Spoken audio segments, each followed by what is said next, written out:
जी अस्सलाम वालेकुम। कैफेड आज के लेक्चर का आगाज़ करते हैं। Lecture number 18। आज के लेक्चर में हम कोड ऑफ एथिक्स को स्टार्ट करेंगे। कोड ऑफ एथिक्स क्या है, इसका प्रीवियस चैप्टर के साथ क्या लिंक था, अभी कुछ देर के बाद आपके साथ शेयर करूंगा। लेकिन सबसे पहले प्रीवियस लेक्चर में हमने चैप्टर कंप्लीट किया था ethical issues at time of acceptance, कि जब हम किसी क्लाइंट को एक्सेप्ट कर रहे हो उस वक्त क्या कुछ एथिकल इश्यू अराइज हो सकते हैं। आपने घर जाके पढ़ा होगा। क्विज के लिए तैयार हो जाए, लिंक आप लोगों के ग्रुप में शेयर कर दिया गया है, क्लिक कीजिए। रेडी है तो बताइए ताकि क्विज स्टार्ट कर लें।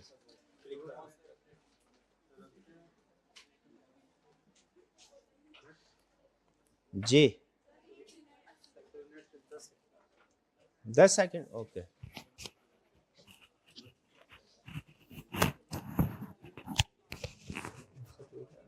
इससे पहले जो क्लास हुई है ना, अभी उसका लेक्चर ना एडिट करें।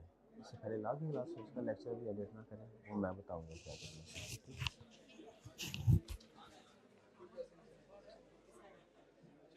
जी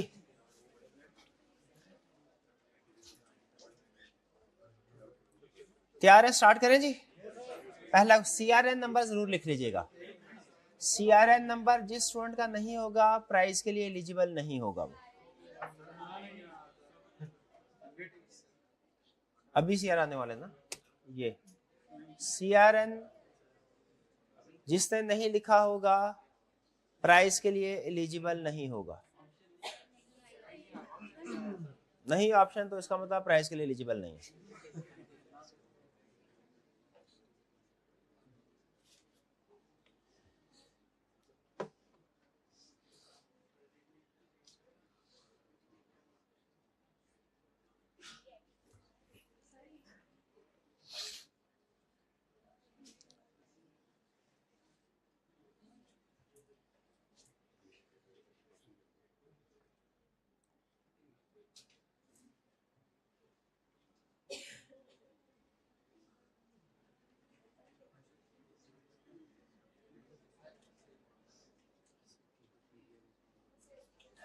During client acceptance, Fairfax Textiles Limited audit team discovers that company CEO is under investigation for tax evasion. ये टैक्स इवेजन इन्वेस्टिगेशन इंटेग्रिटी पे क्वेश्चन मार्क क्रिएट करता है। कहता firm partner believe accepting engagement could enhance firm revenue but technology reputation risk which action most approve. क्या करना चाहिए? Professional clearance letter लेके investigate verify करना चाहिए इंटेग्रिटी को अंदर।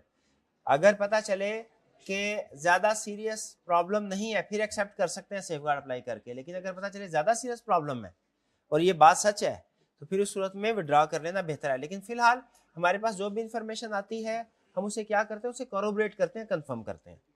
Next question.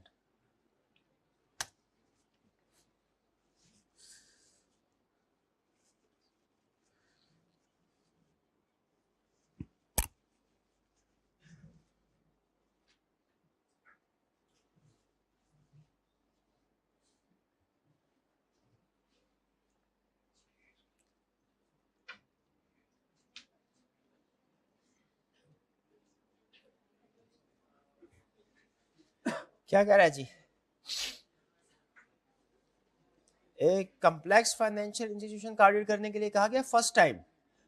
फर्म के पास स्टाफ फेमिलियर नहीं है फाइनेंशियल इंस्ट्रूमेंट के साथ। मोस्ट अप्रोप्रिएट सेफगार्ड क्या है? Decline engagement unless expert competencies arranged. अगर तो एक्सपर्ट, क्योंकि देखिए आपके पास एग्जिस्टिंग स्टाफ के पास इतनी कॉम्पिटेंस नहीं है कि कम्प्लेक्स फाइनेंशियल इंस्ट्रूमेंट्स को वेरीफाई कर सके। तो अगर आपके पास कोई कम्प्लेक्स मैटर ऐसा आ जाता है जिसके लिए रिसोर्सेज नहीं है, स्टाफ नहीं, तो फिर क्या करें? एक्सपर्ट को एंगेज कर लें अगर आपने अपनी टीम में नहीं है। अगर एक्सपर्ट भी एंगेज नहीं कर सकते तो फिर आपको इसे एंगेजमेंट को डिक्लाइन करना चाहिए, आप इसको एक्सेप्ट ना करें। Proceed if deadline allow flexible reporting dates. नहीं, डेडलाइन एक्सटेंड करने से कुछ नहीं होगा। ठीक है, यहाँ तो इसमें अगर ये लिखा होता ना कि डेडलाइन एक्सटेंड की और इस डेडलाइन के दौरान में आपने अपनी टीम को कोई कोर्सेज करवा दिए या उसमें नॉलेज क्रिएट करवा दिया, फिर शायद ये ऑप्शन बेहतर होती।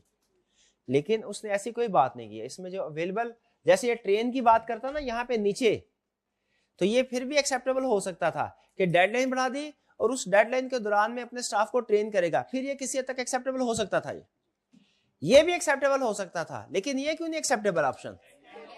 At the end of the भाई सारा ऑडिट कंप्लीट हो जाएगा, फिर ट्रेनिंग का क्या फायदा, वो तो स्टार्ट में होना चाहिए। तो इस वक्त बेस्ट ऑप्शन क्या है हमारे पास? ए, या तो एक्सपर्ट को एंगेज कर ले जिसके पास कोई ऐसा थर्ड पर्सन जिसके पास ये एक्सपर्टीज हो, और अगर नहीं तो फिर डिक्लाइन करना है। Next question, question 3।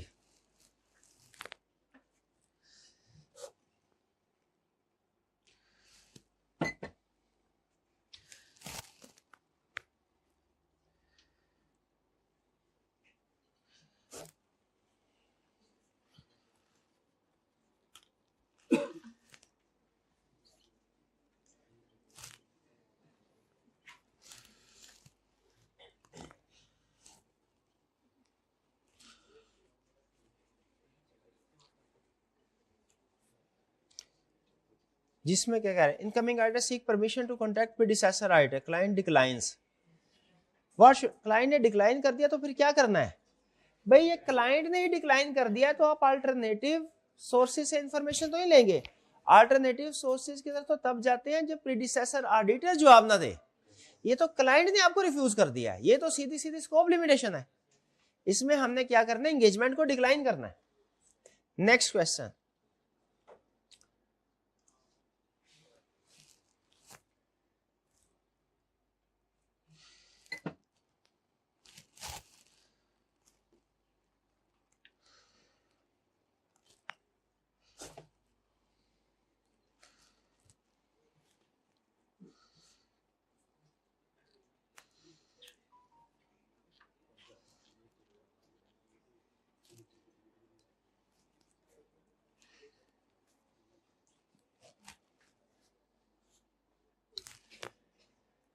जी क्रैश मैन्युफैक्चरिंग इनकमिंग ऑडिटर को रिस्पांस रिसीव हुआ प्रीडिसेसर ऑडिटर से जिसमें उसने मैनेजमेंट का रिफ्यूजल की बात की, तो क्या करें? क्या अगर मैनेजमेंट वो कह रहा है कि मैनेजमेंट रिकॉर्ड प्रोवाइड नहीं करती, क्या रिफ्यूज कर दें हम? हमारे ऊपर लाजिम, जब कोई इशू प्रीडिसेसर ऑडिटर की कम्युनिकेशन से कोई इशू सामने आए, बताइए स्ट्रेट अवे हमने रिफ्यूज ना कर देनी होती है, डिक्लाइन करना एंगेजमेंट को, कि सेफगार्ड अप्लाई करने हैं पहले? सेफगार्ड अप्लाई करने से अगर तो वो ठीक होता है मसला तो फिर ठीक है, एक्सेप्ट कर सकते हैं, अगर नहीं तो फिर डिक्लाइन करेंगे। पहले सेफगार्ड को जरूर हमने असेस करना है, अगर उसके अप्लाई करने से मसला हल होता हो। Decline immediately without further analysis नहीं, पहले सेफगार्ड को मौका देना है। Next question 5।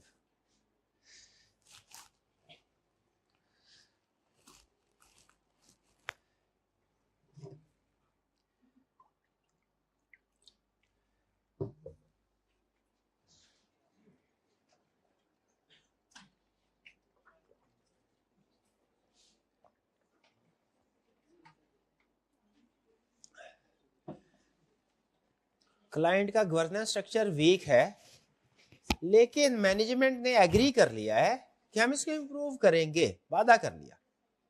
चले अच्छी इंडिकेशन है, क्या करें अब?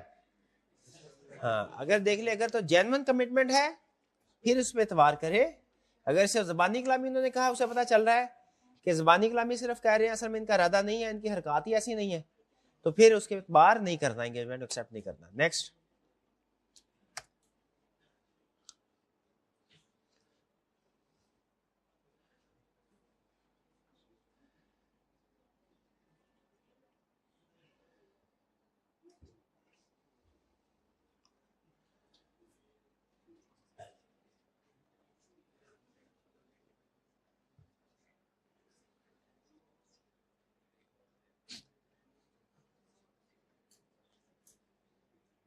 इनकमिंग ऑडिटर ने लेटर तो लिखा प्रीडिसेसर ऑडिटर को, लेकिन जवाब नहीं आया, क्या करे? इंडिपेंडेंट सोर्सेस, करेक्ट, इजी था ये।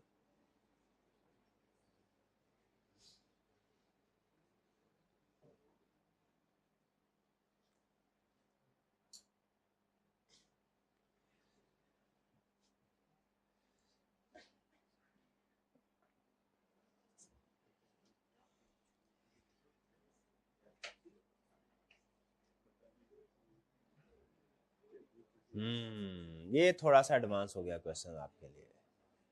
चले इसको क्या करते हैं, इसको ऐसा करते हैं, इसको थोड़ा, वैसे आप तुक्का भी लगाएंगे तो वो ठीक ही होगा, इसको इरेलीवेंट कर दें। हाँ जी, R2 में पढ़ा हुआ है, चले, लेकिन सारे स्टूडेंट्स ने R2 थोड़ी पढ़ा हुआ है, इसलिए इस ऑप्शन को थोड़ा सा एडवांस है, इसको हम इरेलीवेंट करने लगे हैं। आपको कोई इतराज तो नहीं है?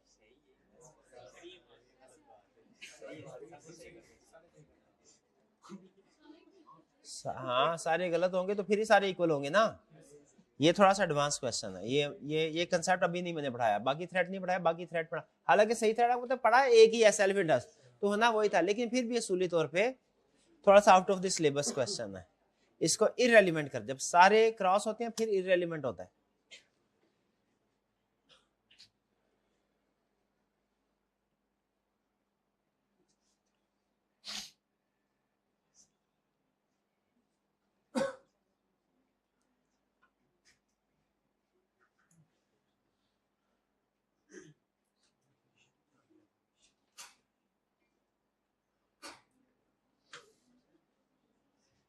क्या करना चाहिए?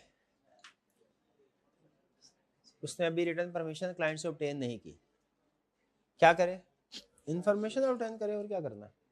नहीं, ये सीखा, decline to respond and notify the professional body. नहीं, डिक्लाइन टू, देखिए रिस्पॉन्ड तो उसने एनी केस करना ही करना है, इवन क्लाइंट उसे रिफ्यूज भी कर देता है ना, वो क्लाइंट से पूछता है, रिफ्यूज भी कर देता है, रिस्पॉन्ड तो फिर भी करना है।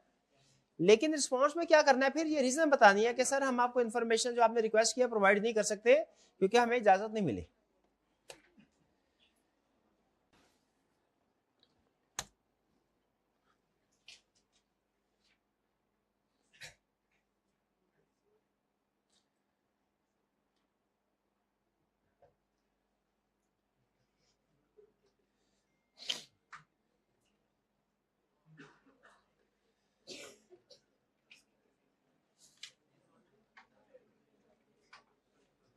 कोई अनदर ऑडिटर काम कर रहा है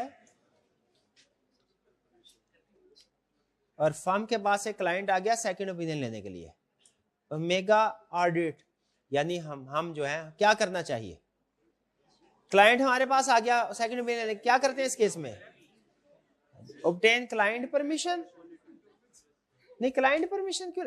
क्लाइंट खुद आ गया हमारे पास सेकंड ओपिनियन लेने के लिए, तो क्लाइंट से किस चीज की परमिशन लेनी है? नहीं, केस नहीं समझे, हमारे पास कोई ऑडिटर नहीं है, ये सेकंड ओपिनियन का केस डिफरेंट है, ये सेकंड ओपिनियन वाला केस है ना, ये चेंज ऑफ ऑडिटर से डिफरेंट है। चेंज ऑफ ऑडिटर में तो जो हमें ऑडिटर को अप्रोच करता है वो ऑडिटर के दरमियान में कम्युनिकेशन है। सेकंड ओपिनियन में क्लाइंट आया ऑडिटर के पास, भैया किसी दूसरे चार्टर्ड अकाउंटेंट के पास, कि जो हमारे वाला चार्टर्ड अकाउंटेंट है उसके साथ हमारा इख्तलाफ है ऑडिटर का, इस मसले के ऊपर बताइए, इस अकाउंटिंग ट्रीटमेंट के ऊपर आप क्या कहते हैं? तो हमने बेसिकली इजाजत नहीं लेनी उस अपने क्लाइंट से, क्लाइंट हमारे सामने बैठा है, हमने बेसिकली जो फर्स्ट वाला उसका ऑडिटर है, चार्टर्ड अकाउंटेंट है, उससे सारे फैक्ट्स पता करवाने हैं। तो यहाँ पे करेक्ट क्या होगा हमारे पास? रिक्वेस्ट मैनेजर, एक मिनट ठहरे, एक minute, provide obtain client permission to contact the, हाँ ठीक है ठीक है, ये वाला ठीक, okay okay okay okay okay, हो जाता है कभी कभी हो जाता है, वो भाई ऊपर नीचे टिक लगा देते हैं। तो इसमें जो परमिशन लेनी है हमने बेसिकली क्लाइंट से कम्युनिकेट करने की परमिशन नहीं, हाँ अदर राइटर्स, भाई टिक आगे पीछे हो गए हमारे, चलिए नहीं ये ठीक है। तो अब इसमें अच्छा, इसको मैं अब क्लैरिफाई कर दूं आपको, सेकंड ओपिनियन का केस कैसे डिफरेंट है हमारे चेंज ऑफ ऑडिटर से, ये ज़हन में रखिएगा। चेंज ऑफ ऑडिटर में भी ऑडिटर्स की एक दूसरे के साथ कम्युनिकेशन होती है, सेकंड ओपिनियन में भी एक दूसरे के साथ कम्युनिकेशन होती है। फर्क क्या है? चेंज ऑफ ऑडिटर के केस में साल खत्म हो गया, अब पूरे का पूरा ऑडिटर ही चेंज हो रहा है, जबकि सेकंड ओपिनियन में ऑडिटर चेंज नहीं हो रहा, वो करंट पोजीशन पे ही है, वो सिर्फ उससे ओपिनियन लिया जा रहा है, मशवरा लिया जा रहा है कि हमारा ऑडिटर ये कहता है, आप दूसरे चार्टर्ड अकाउंटेंट हैं, आपने भी अकाउंटिंग पढ़ी है, स्टैंडर्ड्स पढ़े हैं, बताइए आपके ख्याल में सिचुएशन में क्या होना चाहिए। तो समझ लीजिए second opinion less severe case है, इसमें पोजीशंस चेंज नहीं होती, ऐसा नहीं है कि कोई पर्सन दूसरे को रिप्लेस कर रहा है, नहीं नहीं नहीं। चेंज ऑफ ऑडिटर के केस में जब साल खत्म होता है वो रिप्लेसमेंट होती है, सेकंड ओपिनियन के केस में सिर्फ ओपिनियन दिया जाएगा। तो ये ठीक है, हम जब क्लाइंट हमारे पास आएगा ये कहेगा कि कोई ओपिनियन चाहिए तो हम उसे कहेंगे भैया हमें पहले इजाजत दीजिए, हम क्या करें, हम आपके वाले जो ऑडिटर है उससे सारी इंफॉर्मेशन ले ले। हो सकता है आपने हमें आधी बातें बताई हो, आधी बातें ना बताई हो, पूरी बात हमें उधर से पता चल जाएगी। क्लियर जी? अभी क्या है? नहीं नहीं वो ठीक हो गया, हमारे पास सिस्टम में आ गया हमारे पास।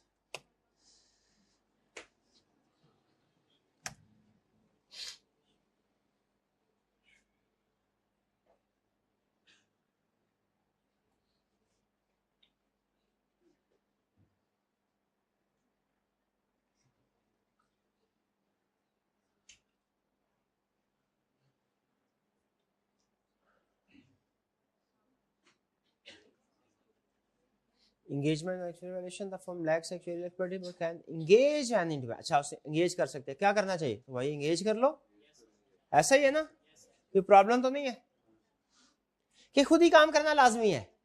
क्या हम अपने प्रोफेशन में एविडेंस ऑब्टेन करने के लिए, ऑडिट प्रोसीजर परफॉर्म करने के लिए थर्ड पार्टीज की, स्पेशलिस्ट की, एक्सपर्ट की हेल्प ले सकते हैं कि नहीं? क्या हमारा प्रोफेशन इस बात की इजाजत देता है? यस, इजाजत देता है। शाबाश, ये इस क्वेश्चन के जरिए यही कंसेप्ट समझाया आपको।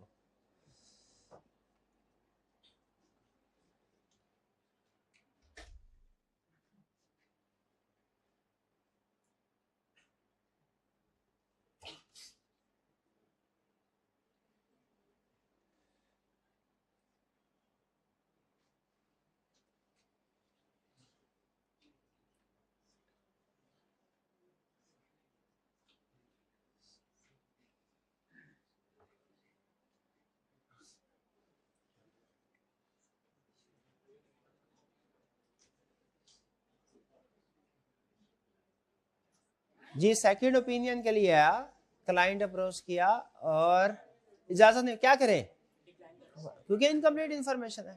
ठीक है, याद, अच्छा सेकंड ओपिनियन में याद रखिए, सेकंड ओपिनियन में और जो चेंज ऑफ लर्निंग ऑब्जेक्टिव 2 है इसमें कम्युनिकेशन प्रोसीजर सेम है तकरीबन, मसला फर्क सिर्फ इस चीज का है, इशू का, इशू क्या है, मसला क्या है उसका फर्क है, प्रोसीजर का फर्क नहीं है। प्रोसीजर वैसे ही है, ऑडिटर्स एक दूसरे के साथ कम्युनिकेशन कर रहे हैं, इंफॉर्मेशन शेयर कर रहे हैं क्लाइंट की इजाजत के साथ। ठीक है, जो फर्क है वो किस चीज का है, किस केस में शेयरिंग हो रही है। एक केस में ऑडिटर चेंज हो रहा है, इस वजह से इंफॉर्मेशन शेयर हो रही है, और दूसरे केस में ऑडिटर चेंज नहीं हो रहा, सिर्फ उससे मशवरा लिया जा रहा है, इस वजह से इंफॉर्मेशन एक्सचेंज हो रही है। लर्निंग ऑब्जेक्टिव 2 और 3 दोनों में कॉमन चीज क्या है, इंफॉर्मेशन एक्सचेंज होना बिटवीन ऑडिटर्स। और फर्क क्या है कि किस केस में इंफॉर्मेशन एक्सचेंज हो रही है, एक में चेंज ऑफ ऑडिटर का केस है और दूसरे में सिर्फ सेकंड ओपिनियन लिया जा रहा है। जी अब चलते हैं अपने टॉपर्स की तरफ, जिन्होंने, चले जी हमें पोजीशन 2 प्राइज बच गए हमारे, जिन्होंने सीआरए नहीं लिखा उनको प्राइज नहीं देना, कोई जो भी मसला था कोई बात नहीं, अल्लाह का हुक्म। चले फर्स्ट पोजीशन शाबाश, second position, third position, fourth position hybrid class में शाबाश, fifth position, sixth position, seventh position, eighth position, ninth position, 10th position, शाबाश। अच्छा ऑनलाइन वाले स्टूडेंट्स जब पार्टिसिपेट करें क्विज में तो सीआरएन के साथ ओएल लिख दिया करें स्टार्ट में एंड में, ताकि पता चल जाए कि ये ऑनलाइन के स्टूडेंट। चलिए जी, होम असाइनमेंट बताइए कितने स्टूडेंट ने की है? होम असाइनमेंट दी गई थी ना आपको? होम असाइनमेंट में कितने क्वेश्चंस थे? चलिए पूछिए, पहला क्वेश्चन कौन सा था? होम असाइनमेंट में से कोई क्वेश्चन है तो पूछ लीजिए। क्वेश्चन नंबर 1 कौन सा था? समरकंद कितने पार्ट थे? समरकंद के आप पहले पार्ट में से क्वेश्चन है तो पूछ लीजिए। समरकंद का पहला पार्ट कितने स्टूडेंट ने असाइनमेंट किया, जरा हाथ उठाइए। हाँ जी, पहले पार्ट में कोई प्रॉब्लम नहीं है किसी स्टूडेंट को, पक्का? हाईबी क्लास में कोई प्रॉब्लम हो तो पूछ ले, हाईबी class room number 4, room number 6, कोई प्रॉब्लम हो पूछ ले, यस या नो कीजिए ताकि मुझे पता चले कि हम कम्युनिकेशन हमारी इफेक्टिव हो रही है।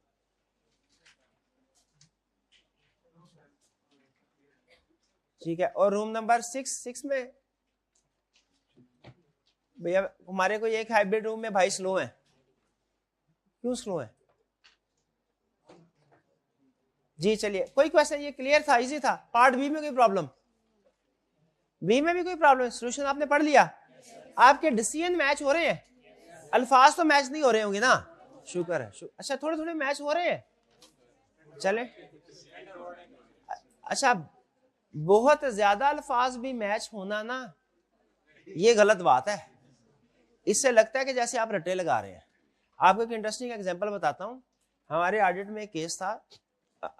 हम जो हमारे ऑडिट करते हैं तो अपने क्लाइंट के जो डेटर्स होते हैं ना, उनको रिटन फॉर्म में लेटर लिखते हैं कि हमारे क्लाइंट की बुक्स में आपने उनको इतने पैसे अदा करने, आप बताइए आपने कितने पैसे अदा करने। ठीक है, इसको बोलते हैं कंफर्मेशन लेटर सेंड करना, यस एक्सटर्नल कंफर्मेशन कर। ये डेटर्स को भी सेंड करते हैं, क्रेडिटर को भी सेंड करते हैं, बैंक्स को भी सेंड करते हैं, ठीक है, लॉयर्स को भी सेंड करते हैं। तो हमारा पास्ट एक्सपीरियंस ये बताता है कि अगर ऑडिट के दौरान में हम जिस कंपनी का ऑडिट कर रहे हैं उसने बैलेंस शीट में अगर फर्ज कीजिए कि 1000 डेटर्स हैं उसके, हमने डिसाइड किया उसमें से मटीरियलिटी की बेस पे 100 डेटा सेलेक्ट कर ले, रिस्क की बेस पे 50 डेटा सेलेक्ट कर ले, और छोटे मोटे कुछ और भी डेटर्स को सेलेक्ट करके मिल मिला के 175 डेटर्स को या 200 को हमने कंफर्मेशन लेटर सेंड किया। हमारा पास्ट एक्सपीरियंस ये बताता है कि इनमें से लगभग 100 के करीब आपको जवाब दे देंगे, कोई 50 के करीब ऐसे होंगे जिनको आपको सेकंड टाइम सेकंड रिक्वेस्ट भेजनी पड़ेगी, फॉलो अप करना पड़ेगा, रिमाइंड कराना पड़ेगा, फिर जवाब देंगे, और 50 के करीब कभी जवाब देंगे ही नहीं। मतलब ये अंडरस्टूड होता, क्योंकि हम अपने क्लाइंट के ऑडिटर हैं, उसके लिए पावर्स हैं हमारे पास। हमारे क्लाइंट ऑडिट क्लाइंट के जो फर्दर उनके कस्टमर या डाटा क्राइटेरिया जिनके साथ वो डील कर रहे हैं, हम उनके ऑडिटर तो नहीं है, तो हम उनको मजबूर तो नहीं कर सकते लाजमी जवाब दें। तो लगभग कोई 70% के करीब रिस्पांस रेट आता है जब हम कंफर्मेशन लेटर सेंड करते हैं, ठीक है। और उस ऑडिटर ने जब कंफर्मेशन लेटर सेंड किए, जितनी पार्टीज को भी कंफर्मेशन लेटर सेंड किया, सबका जवाब आ गया 100% रिस्पांस रेट। उसने कहा ये तो कोई गड़बड़ लगती है, इतना 100% रिस्पांस तो कभी आता ही नहीं, ठीक है। तो वो पता चला कि वो जो एड्रेस, असल में मसला ये होता है हमारे कि कंफर्मेशन लेटर हम सेंड करते हैं लेकिन एड्रेस हम क्लाइंट से लेते हैं कि आपके इस डेटर का एड्रेस क्या है, आपके इस क्लाइंट का एड्रेस क्या है। उसने जो एड्रेस दिया वहां पे उसका अपना अपना बंदा बैठा हुआ था, उसने एड्रेस ही वो दिए जो उसके अपने बंदों के थे। हमने लेटर लिखा, उन्होंने साइंस टाइप करके कर दिया। तो पकड़े कहां से गए? उन्होंने कहा इसे जैसे इंग्लिश में कहते हैं too good to be true, वो चीज होती है। कितने अच्छे हालात हो जाएं तो फिर जब चीजें बहुत ज्यादा स्मूथ हो जाए ना, वो भी प्रॉब्लम होती है, ठीक है। आम बंदा बैंक में लोन एप्लीकेशन फाइल करेगा ना, वो 10 12 15 गलतियां हो जाएंगी उसमें, लेकिन जिसने फ्रॉड करना हो ना, वो हर एंगल से अपनी फाइल को बिल्कुल नीट एंड कहीं कोई ऑब्जेक्शन ही ना लग जाए, जरा भी कोई ना सोचे कि कहीं कोई गड़बड़ है। तो जब चीजें बहुत ज्यादा स्मूथ हो रही हो ना या क्लियर नजर आ रही हो, वो भी किसी ना किसी गड़बड़ की निशानी होती है। अब इसी तरह अगर आपकी केस स्टडी के अल्फाज तक मैच होना शुरू हो गए, अल्फाज तक, तो मेरा रिस्क कम हो जाएगा कि आप ट्रैक पे आ गए हैं, कि बढ़ जाएगा। मैं कहूँ ये तो केस स्टडी है, ये तो मैं खुद सुबह केस स्टडी वही करूं तो कुछ और अल्फाज होते हैं, शाम को करूं तो कुछ और अल्फाज, वही केस स्टडी, वही केस स्टडी। तो आपके अल्फाज का मतलब है आपने रट्टा लगाया है, ऐसा ही है ना? हाँ जी। तो ज़हन में रखिएगा, आपके अल्फाज अगर ज्यादा भी मैच होना शुरू हो जाए ना, तो वो भी कहीं ये निशानी ना हो कि रट्टा लगा रहे हैं। रट्टा नहीं लगाना आपने, ऐसा ही है। केस स्टडी तो कैसे होती है? आप जजमेंट की बेस पे। तो मेजर डिसीजन मैच हो रहे हैं कि नहीं आपके? कहीं ऐसा तो नहीं आप कह रहे हो ना मॉडिफाइड उधर लिखा हो क्वालिफाइड, ऐसा मसला तो नहीं आ रहा। आप कह रहे हो एमसी तो मैटर उधर लिखा हो अदर मैटर, ये बड़े मसले हैं अगर ये आ रहे हैं, ठीक है। ये भी मसले कुछ ना कुछ अभी आएंगे क्योंकि अभी आप सीख रहे हैं, ये प्रैक्टिस से चीजें क्लियर होंगी, ठीक है। चलिए, और पार्ट सी में कोई प्रॉब्लम? पार्ट जी जी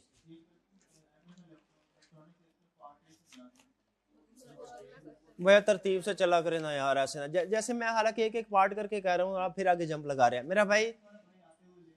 ओके नो प्रॉब्लम। समरकंद का पार्ट सी में कोई प्रॉब्लम? यही था, पार्ट सी बता दें, दिखाएं जी पार्ट सी क्या है किसी के पास?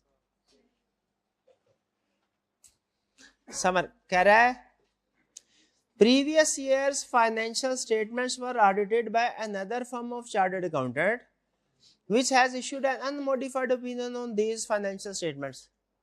ये तो ना तो मिस स्टेटमेंट है ना ही स्कोप लिमिटेशन है, ये तो कुछ और है। और कुछ और क्या है? Other matter paragraph. इसमें हम क्या लिखेंगे? Auditor shall include other matter paragraph in his report. बस इतना ही लिख देंगे क्या कि उस अदर मैटर में जो इंफॉर्मेशन आनी है वो भी लिखेंगे?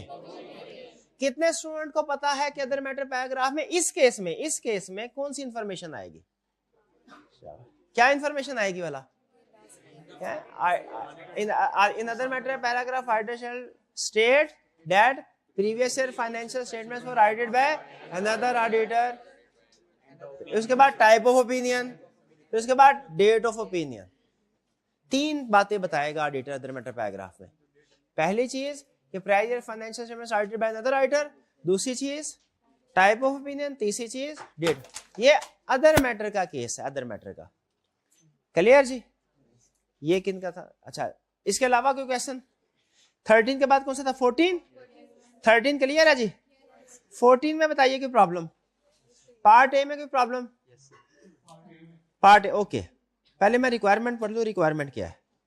रिक्वायरमेंट वही है, express your views, discuss impact. ठीक है, express your views on each of the above situations का मतलब क्या होता है?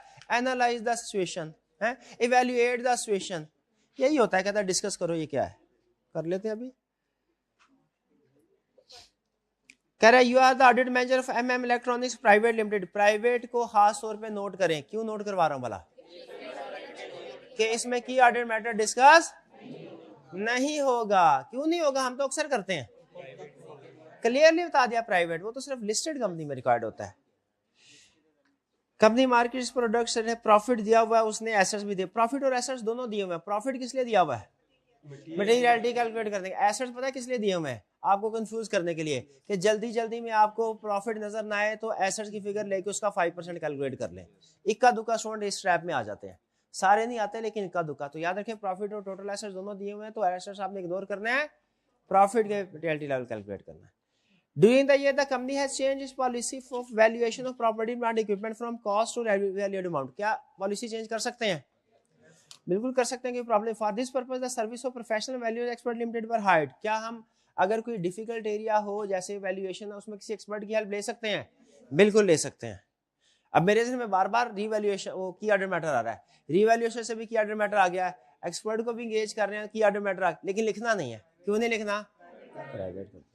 They have issued valuation report of 3 outlets indicating revaluation plus of 10 million, which has been recognized in financial statements. ठीक है, यहाँ तक ठीक।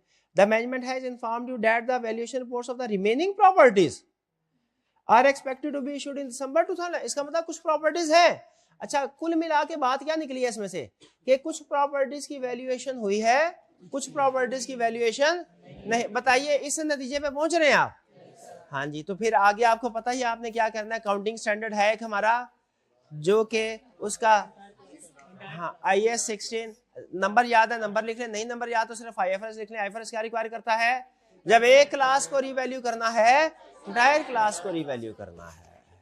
ये पार्शियल रिवैल्यूएशन या सेलेक्टिव रिवैल्यूएशन की इजाजत नहीं है। अगर करते हैं तो ये क्या होगा? वायलेशन होगा और मिस स्टेटमेंट होगी। क्या उसने अमाउंट बताई है? क्या है जी? 10 मिलियन। ये तो एग्जैक्ट 50% हो गया। एग्जैक्ट 50% गैस करें, मटेरियल होता है कि परवेसिव? शाबाश, आ गए हैं, गुड। मटेरियल है। फिर अगली कहानी लिख देंगे। क्या लिखेंगे? मिस स्टेटमेंट डिस्कशन का। अच्छा, मिस स्टेटमेंट नहीं लिखना, सिर्फ मिस स्टेट। आगे एक्सप्लेन भी करना है। एक्सप्लेन करना आ रहा है ना? फिर आगे क्वालिफाइड में बेसिस फॉर क्वालिफाइड ओपिनियन, उसमें नेचर ऑफ क्वांटिफिकेशन भी आ जाएगी। फिर उसके बाद रेफरेंस, हाँ रेफरेंस भी आएगा। फिर उसके बाद की ऑर्डर मैटर। नहीं नहीं नहीं नहीं यार, शाबाश। ये नहीं नहीं नहीं नहीं नहीं, शाबाश शाबाश। ये नहीं मुझे अच्छा लगा जी। पार्ट बी में एक क्लियर हो गया मेरे भाई जिन्होंने हाइब्रिड में पूछा था? जी सर ओके जी जी। क्वांटिफिकेशन का मतलब ये होता है कि जब कभी मिस स्टेटमेंट की वजह से आप क्वालिफाइड या एडवर्स ओपिनियन एक्सप्रेस कर रहे हो तो आपने उसका, जैसे अकाउंटिंग में होता था ना, गलती होती है तो रेक्टिफाइंग एंट्री पास करते हैं, तो वो रेक्टिफाइंग एंट्री पास तो नहीं करनी, बता देना है कि अगर हम रेक्टिफाइंग एंट्री पास करें तो उसका इंपैक्ट ये होगा कि आपके एक्सपेंसेस कम हो जाएंगे, आपके जो है प्रॉफिट बढ़ जाएगा, जो भी उसका इंपैक्ट होगा। ठीक है, यानी आपने वो एलिमेंट्स लिखने हैं जो कि इस मिस स्टेटमेंट की वजह से अफेक्ट हो रहे हैं। ठीक है, वो एक जनरल सी लाइन होती है, उसको कोई ऐसा नहीं अमाउंट्स में कैलकुलेशन करनी है, सिर्फ आपने सिर्फ ये देखना है कि इस वजह से कौन कौन सा एरिया अफेक्ट हो रहा उसको आपने लिख देना है। ठीक है जी। और पार्ट बी की प्रॉब्लम, पार्ट ए या बी? ओके, पार्ट बी में क्या है? पार्ट बी में की ऑर्डर मैटर का बताया हुआ है, उसको इग्नोर कर दें, वो नहीं होना चाहिए। ठीक है जी, ओके। अच्छा मुझे बताइए, मैं गलती कर सकता हूँ कि नहीं? कर सकता, इंसान हूँ, गलती कर सकता हूँ। ठीक है, मसला ये नहीं है कि हमें गलती नहीं कर सकते, हाँ, मसला इसमें होता है कि गलती करके माने ना, वो मसला होता है। ठीक है, इंसान है ना, इंसान से गलती हो ही जाती है। ठीक है, तो इंसान का काम गलती हो जाए, तो बाज़ औक़ात सोल्यूशन करते हुए जहन में बहुत से कंसेप्ट चल रहे होते हैं, बाज़ औक़ात प्रॉब्लम भी होती है। ठीक है, आजकल एक दो मेरे से और भी का कुछ तबीयत ठीक नहीं है, 1-2 दिन से वो मेडिसिन खाई होती है तो नींद सी आ रही होती है, तो 1-2 गलतियां कोई और भी हुए, ऐसे हो जाए, बाज़ औक़ात परफॉर्मेंस इफेक्ट होती है। तो कोई उस वक्त भी पता नहीं मैं क्या, हो सकता नशा नुशा किया लिख दिया मैंने, तो इग्नोर मारे, इसको नहीं आना चाहिए, नहीं आना चाहिए। लेकिन ये आपने अच्छा किया कि जहां कहीं कंफ्लिक्ट हो पूछ जरूर लिया करें, बाज़ औक़ात हो सकता है कि मैंने सही किया हो, लेकिन इसमें प्राइवेट कंपनी की ऑर्डर मैटर का जिक्र नहीं होना। लेकिन आपको एक और बता दूं, अगर टेक्निकली मेरे से कोई पूछेगा ना तो मैं चाहूं तो इसको मैं ठीक भी साबित कर सकता हूं। वो कैसे भला? हाँ, रिक्वायर्ड पे ला के, लेकिन गलती हो जाए तो बोंगी मारने की जरूरत नहीं होती, मजीद मान लेना चाहिए, एक गलती नहीं आना चाहिए इसमें।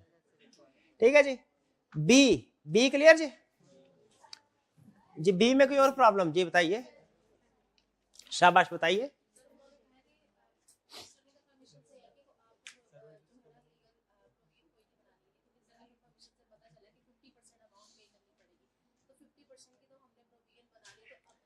अच्छा, पार्ट बी में जो असल प्रॉब्लम है ना वो ये है कि मैनेजमेंट ने हमें कुछ और बात बताई है और जो हमें ईमेल मिली है लीगल डिपार्टमेंट से, हाँ, इंटरनल इंफॉर्मेशन कुछ हो रहा है, एक्सटर्नल इंफॉर्मेशन कुछ हो रहा है। ऐसी सिचुएशन को हम कहते हैं इनकंसिस्टेंसी है, कॉन्ट्राडिक्शन है। इसमें हमने फिर फर्दर प्रोसीजर परफॉर्म करके रिजॉल्व करना है कि दोनों में से कौन ठीक है। ठीक है, तो अगर हम इसमें आप लिखेंगे हम फर्दर प्रोसीजर मेंशन करने की जरूरत नहीं क्या परफॉर्म करेंगे, क्योंकि इसने पूछे नहीं हुए, सिर्फ इतना है इनकंसिस्टेंसी है, हम फर्दर इनकी वैल्यूएशन करेंगे और अगर साबित होता है कि 50% प्रोविजन रिकॉर्ड होनी चाहिए तो फिर रिकॉर्ड करनी चाहिए, वरना ये मिस स्टेटमेंट होगी, उसको डिस्क्लोज करना है। नहीं, रिमेनिंग 50% को डिस्क्लोज करना। जी, पार्ट ए में ठक ठक ठक ठक ठक ठक, ये क्या किया वाला मैंने? रिवर्स किया, रिवर्स गियर लगाया, अब आ गया पार्ट ए में, वापस से सारे रिवर्स गियर लगाए, रिवर्स गियर, हाँ आ गया जी, आ गया जी रिवर्स। अब बताएं पार्ट ए में, शाबाश।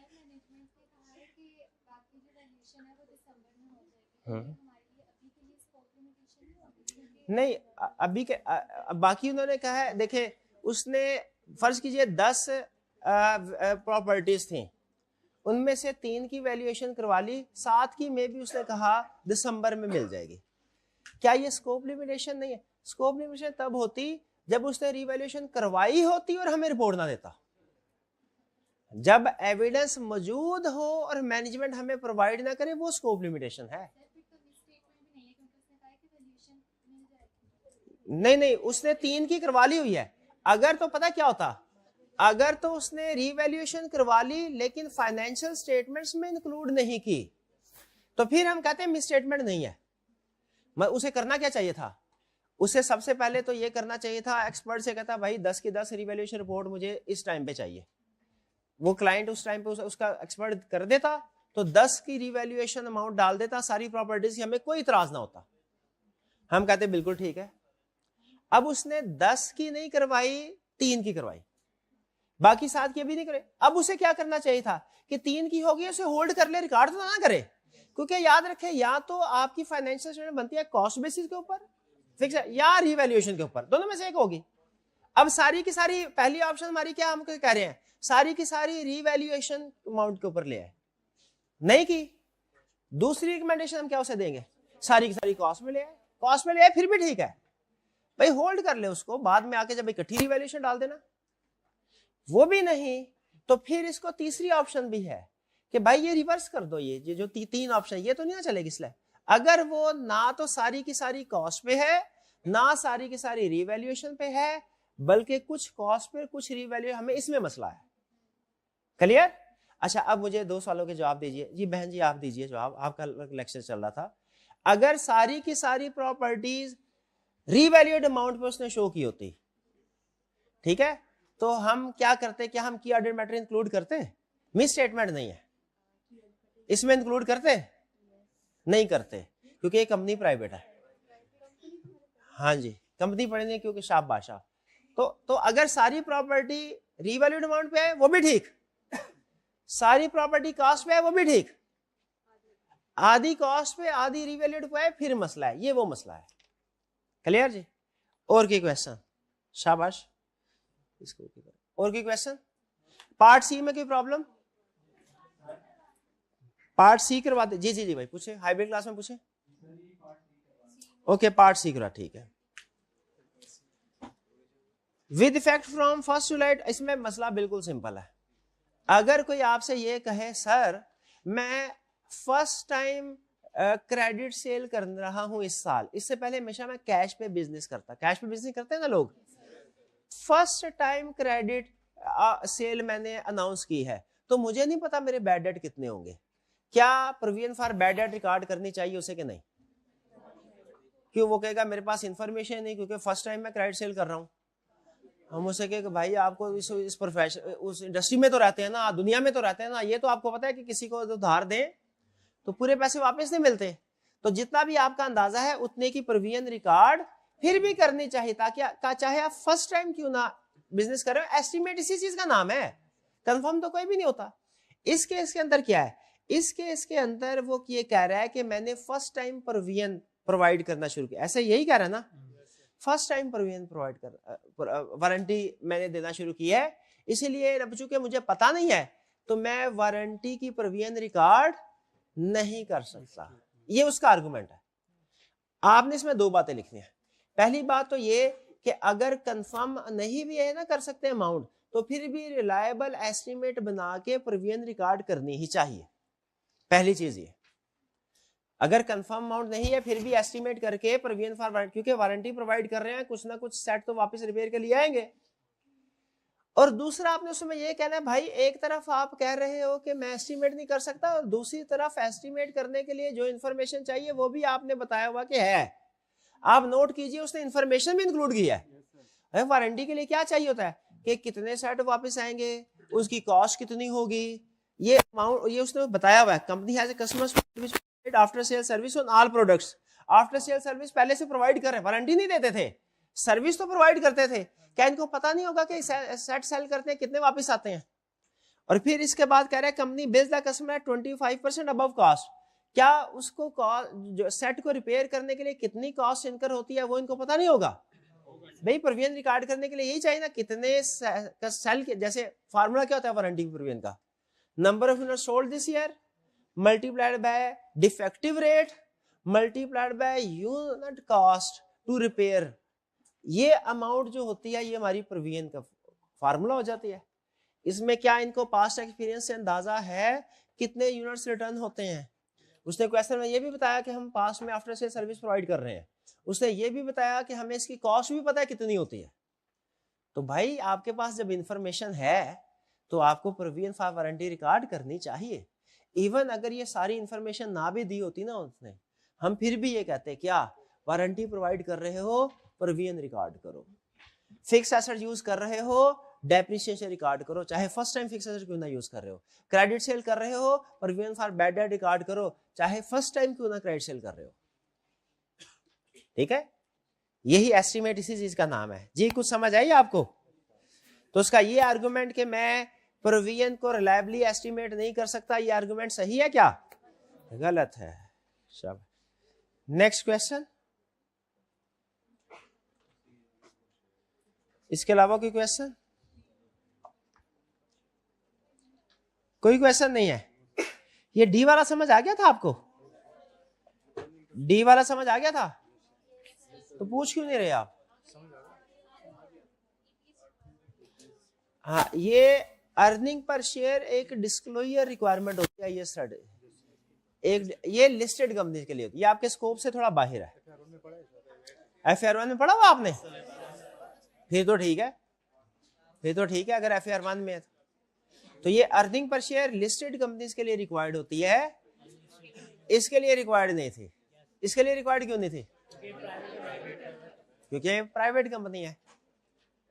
ठीक है, इसलिए इसकी फाइनेंशियल स्टेटमेंट में अर्निंग पर शेयर नहीं आएगा। तो अगर उसने डिस्क्लोजर पहले दे रहा था लेकिन अब इंक्लूड नहीं कर रहा, तो चूंकि डिस्क्लोजर रिक्वायर्ड बाय लॉ नहीं है, रिक्वायर्ड बाय फ्रेमवर्क नहीं है, इसलिए अगर इसको ओमिट कर देते हैं तो कोई प्रॉब्लम नहीं। ये कितने स्टूडेंट्स को नहीं पता था अर्निंग पर शेयर किस कंपनी की फाइनेंशियल स्टेटमेंट में इंक्लूड की जाती है, किस में नहीं की जाती? कितनों को नहीं पता था? चलिए अभी नोट कर ले फिर। ठीक है जी। इसके अलावा कोई क्वेश्चन? ये दोनों क्वेश्चन जी, शाबाश, पूछ, फटाफट पूछे।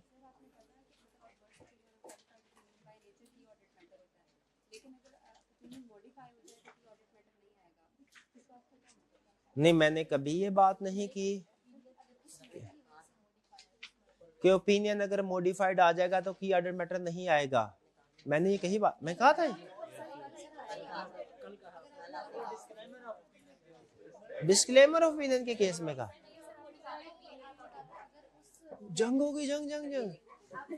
एक मिनट है, नहीं बिल्कुल ठीक है, आर्गुमेंट करे जरूर। मैं इसको इनकरेज करता हूँ, अप्रिशिएट करता हूँ। अगर मेरे कुछ अल्फाज का चुनाव ऐसा है जिससे कोई क्लियर मैसेज नहीं पहुंच सका तो कोई मसला नहीं, मैं उसको क्लियर कर देता हूँ। मुझे बता दीजिए आपके ख्याल में क्या कहा था? आपको कंफ्यूजन है? मॉडिफाइड ओपिनियन के केस में कैम नहीं आएगा, क्या मैंने इस तरह की लाइन बोली है? मैंने ये बोला है जिस मैटर की वजह से मॉडिफाइड ओपिनियन आया है वो मैटर की ऑडिट मैटर में नहीं आएगा। हाँ, उसका रेफरेंस आएगा, ये बोला था। अच्छा, असूल याद कर ले। चले, अच्छा है, इसी बहाने मैं असूल आपको याद आ गया, वो लिखवा देता हूं।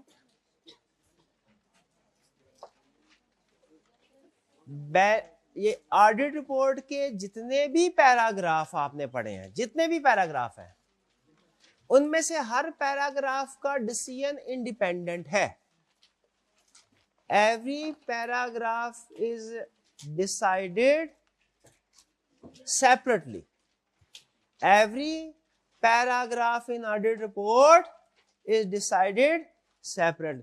यानी रिपोर्ट में कौन सा ऐसा कोई रूल नहीं है क्वालिफाइड ओपिनियन आया तो एमसीक्यू मैटर नहीं आएगा, अदर मैटर आ गया तो एमसीक्यू मैटर नहीं आएगा, ऐसा कोई रूल नहीं है।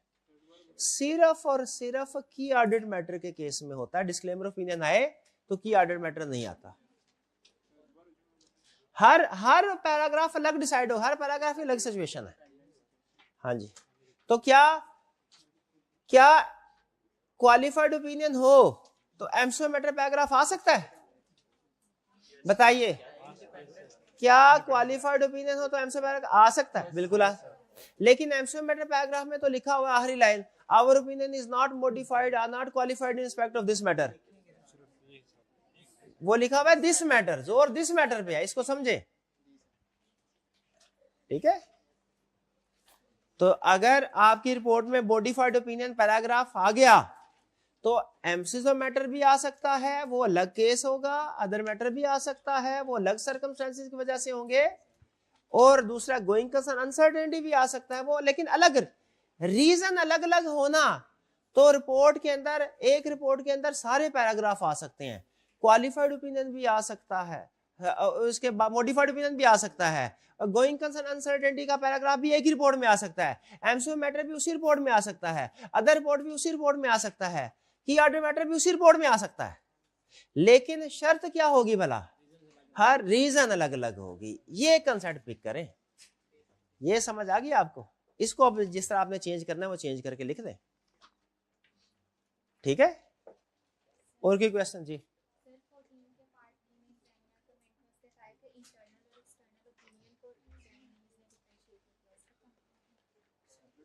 इंटरनल, ये केस कौन सा था, इसमें हुआ क्या था? नहीं फैक्ट क्या थे केस के? ये लीगल एडवाइजर वाला केस था। हाँ, वो उसने यही कहा है, उसके एग्जामिनर कमेंट्स में उन्होंने कहा कि क्या एग्जामिनर कमेंट्स में क्या लिखा हुआ है वो बता दें। एग्जामिनर कमेंट्स में शायद ये लिखा है कि उन्होंने इंटरनल और एक्सटर्नल को क्लियर नहीं किया। तो मैंने ये बताया ना, इसमें कमेंट यही करना था, मेन इशू यही था कि हमें एक इन्फॉर्मेशन जो है वो इंटरनल इन्फॉर्मेशन कुछ और मिल रही, इन्फॉर्मेशन के डिफरेंट सोर्सेज होते हैं ना, एविडेंस के डिफरेंट सोर्सेज हैं। कुछ इन्फॉर्मेशन हमें इंटरनल सोर्सेज से मिलती है, कुछ इन्फॉर्मेशन एक्सटर्नल सोर्सेज से मिलती है। तो कह रहा है यहाँ पे स्टार्ट आपने इस चीज से करना था कि इंटरनल एविडेंस और एक्सटर्नल एविडेंस मैच नहीं करते, इनकंसिस्टेंसी है। स्टार्ट आपने स्टोरी का यहां से करना था, वो ये कह रहा है। लेकिन स्टूडेंट ने ये बात लिखी नहीं, वो स्टूडेंट अमूमी तौर पे समझते हैं। अच्छा, यहाँ पे स्टूडेंट ने पता गलती क्या की थी? उन्होंने कहा कि एक्सटर्नल एविडेंस मोर रिलायबल है, उसकी बात मान के आगे चलो। हालांकि ये बात ठीक है, एक्सटर्नल एविडेंस मोर रिलायबल है, लेकिन इसका ये मतलब नहीं है कि दो एविडेंस में अगर इनकंसिस्टेंसी हो तो आप उसको इग्नोर ही कर दें। इंटरनल ऐसी बात नहीं है। एक्सटर्नल एविडेंस, फर्ज कीजिए आपका छोटा भाई है, ठीक है, और उसका जो है कोई बाहर एक बंदा आके आपसे कहता है भाई आपका छोटा भाई सिगरेट पी रहा था। छोटे भाई से पूछा, उसने कहा नहीं पी रहा था।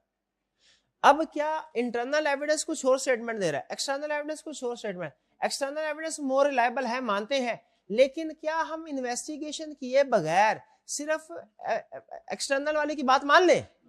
नहीं, असूल यह है, हालांकि वो मोर रिलायबल जरूर है, लेकिन इसका यह मतलब नहीं है कि आपने हमेशा उसी के ऊपर रिलाय करना है और अगर कोई डिफरेंट आपके सामने एविडेंस उसको इग्नोर करना है, नहीं। तो असूल याद रखें, जब कभी दो डिफरेंट सोर्सेज का कंफ्लिक्ट अराइज होगा, हमने फर्दर इन्वेस्टिगेशन करके फिर उसके बाद फैसला करना है, ये असूल है। इसको बोलते हैं इनकंसिस्टेंसी इन एविडेंस। इनकंसिस्टेंसी या कॉन्ट्राडिक्शन या डिसएग्रीमेंट एविडेंस में, एविडेंस के अंदर इनका डिफरेंस हो तो उसको कैसे रिजॉल्व करते हैं? कैसे रिजॉल्व करते हैं? फर्दर प्रोसीजर परफॉर्म करके। हाँ जी, स्केप्टिसिज्म में लिखा हुआ है, ठीक है भाई। क्वालिफाई कर लिया भाईजान ने, वालदैन ने बड़ी खुशी खुशी शादी की। उसके बाद ये अपने वालदैन के चुन्नू मुन्नू हैं, इनके भी आगे चुन्नू मुन्नू हो गए। ऑफिस से एक दिन घर गए, घर के हालात बदले हुए, ताजा ताजा कोई जंग छिड़ी दो पार्टीज के दरमियान में। एक पार्टी ने कुछ और स्टेटमेंट दी, दूसरी पार्टी ने कुछ और स्टेटमेंट दी। किसकी बात पे रिलाय करें? बड़ी वाली पार्टी पे, पुरानी वाली पार्टी पे, या नई वाली पार्टी की बात पे? ना पुरानी वाली पार्टी पे ना नहीं। चुन्नू मुन्नू अल्टरनेटिव प्रोसीजर, चुन्नू मुन्नू भी केस में था, वो भूल गए, वो किस लिए ऐड किया था? अल्टरनेटिव प्रोसीजर के लिए। नहीं, अभी नहीं केस स्टडी सॉल्व कर सकते आप, नहीं। आगे चलते हैं, आगे चलते हैं। एन ऑडिट फर्म, अच्छा अब ये एग्जाम चीट शीट, इसको स्टडी करते हैं। अब ये हमारा चैप्टर था, कंप्लीट हो गया। वैसे आपने पढ़ी है, पढ़ते हैं ना इसको साथ में रूटीन में।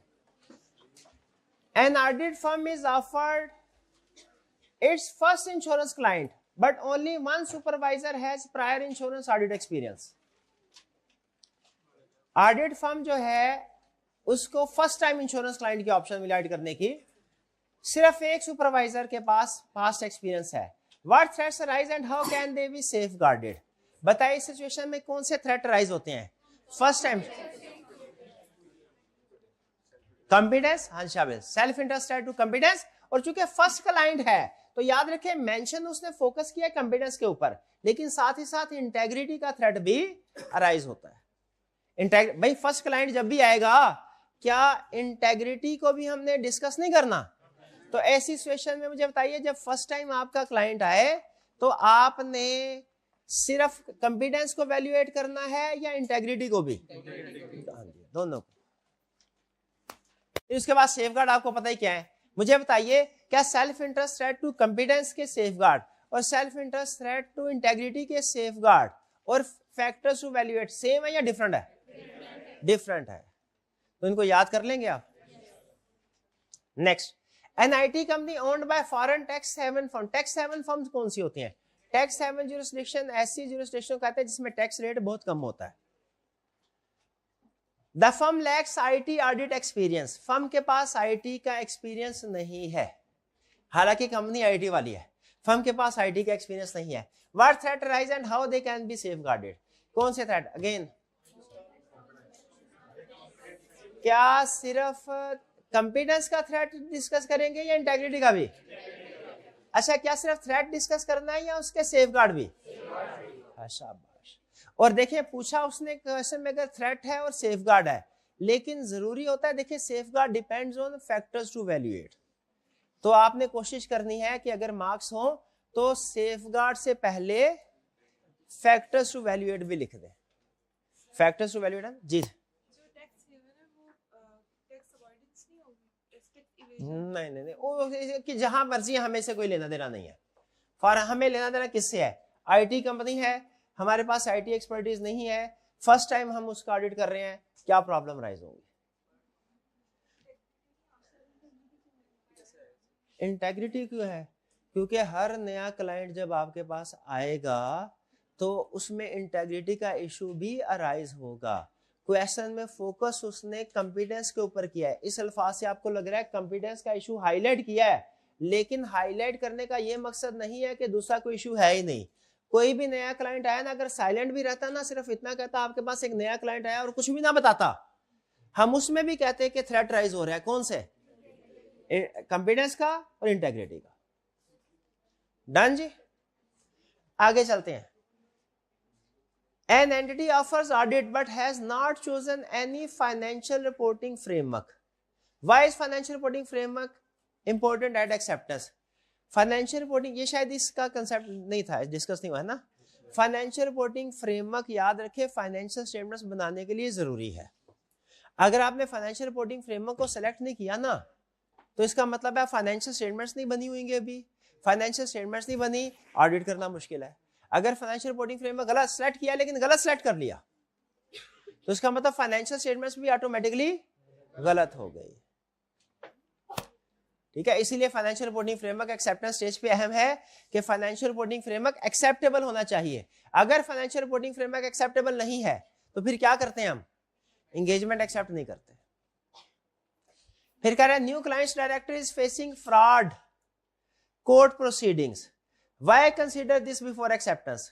एक नया क्लाइंट है, उसका डायरेक्टर फ्रॉड के प्रोसीडिंग चल रही है उसके खिलाफ, ये हमारे लिए इंफॉर्मेशन एक्सेप्टेंस स्टेज पे क्यों अहम है? हाँ जी, क्योंकि ये क्लाइंट की इंटेग्रिटी पे क्वेश्चन मार्क करते हैं और हमने एक्सेप्टेंस स्टेज के ऊपर इंटेग्रिटी को वैल्यूएट करना है। अगर सीरियस थ्रेट्स हो और कमिटमेंट टू इंप्रूव गवर्नेंस ना हो तो फिर हम ऐसे क्लाइंट को एक्सेप्ट नहीं करते, रिफ्यूज कर देते हैं। Owner runs multiple companies with related party transaction to reduce taxes. बताइए इसकी वजह से आपको ओनर के बारे में कोई इंफॉर्मेशन मिल रही है? आपको क्या लग रहा है ओनर कैसा होगा? फ्रॉड, हाँ बिल्कुल, फ्रॉड से रिलेटेड नेगेटिव। ये हमारे लिए एक नेगेटिव न्यूज है जो उसकी इंटेग्रिटी को इफेक्ट कर रही है। क्लियर जी?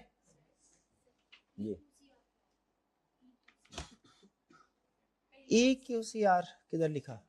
Quality control review, external quality control review बोलते हैं इसको। क्वालिटी कंट्रोल रिव्यू का मतलब ये होता है कि हमारी टीम से बाहर कोई पर्सन हमारे सारे ऑडिट प्रोसीजर को चेक करके देखे हमने as per law as per standard requirements पूरी की है कि नहीं। ठीक है, चलिए इंडिपेंडेंट पर्सन हमारी टीम का नहीं होता, यानी हमारे काम। क्वालिटी कंट्रोल रिव्यू का मतलब है ऑडिटर के काम को रीचेक करना, लेकिन ये रीचेक ऑडिट की टीम का बंदा नहीं करेगा क्योंकि उन्होंने तो काम किया है। ये कौन करेगा? इंडिपेंडेंट। चलिए नेक्स्ट कंसेप्ट की तरफ चलते हैं। अब नेक्स्ट कंसेप्ट जो हमने स्टडी करना है, आइंदा हमेशा पहले बोर्ड क्लियर करना के लिए लिखना।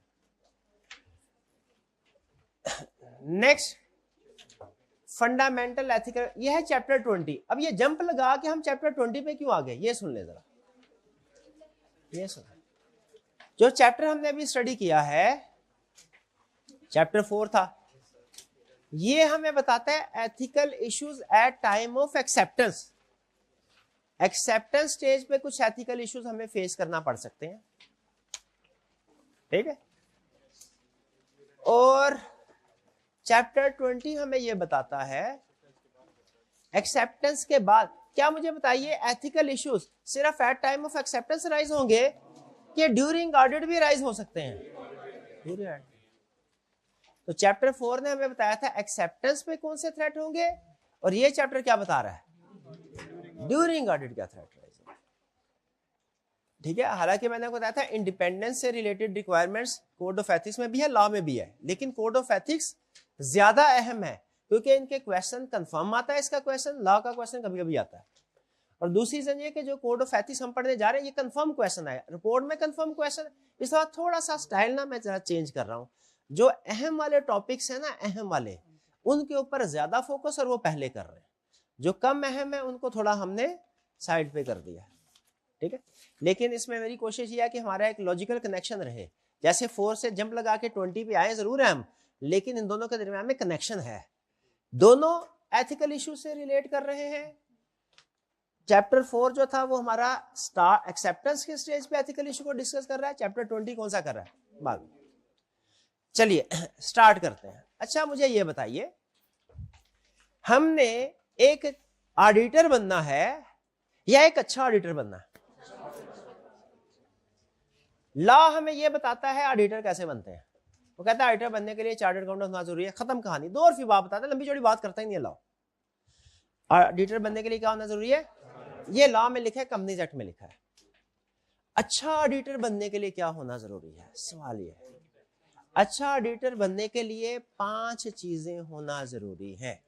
एथिकल ऑडिटर बनने के लिए 5 चीजें होना जरूरी। जैसे हैकर में और एथिकल हैकर में फर्क है ना, उसी तरह एक ऑडिटर में और एथिकल ऑडिटर में फर्क है।